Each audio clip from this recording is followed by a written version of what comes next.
किसका फोन था? मरियम का। हाँ, उसी भगोड़ी का फोन था। उसकी आवाज से भी नफरत है मुझे, बल्कि मैं उसकी सारी चीजों को आग लगा दूंगी मैं उसकी सारी चीजों को।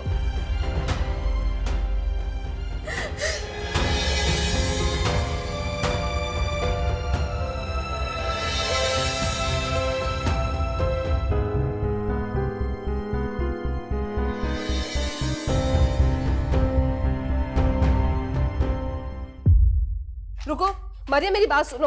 मेरी भाई मुझे जाने दे। क्या हो गया आप? मरियम, मरियम कहाँ जा रही हो? बारिश हो रही है बाहर। ओफो अम्मी, गर्मियों की बारिश है, कुछ नहीं होता। मैं तो कहती हूँ आप लोग भी चले मेरे साथ एंजॉय करें। बस कर दो मरियम, हर वक्त बच्ची बनी रहती हो तुम तो। हर वक्त जल्दी मत रहा करें मुझसे, पता है ना अम्मी अब्बू की लाडली हूँ मैं। तुम दोनों फिर से शुरू होगी। जलने की बात नहीं है बुद्धू, अकल से काम लो। हर वक्त का खेल तमाशा अच्छा नहीं होता है। बात तो इसकी भी ठीक है। अच्छा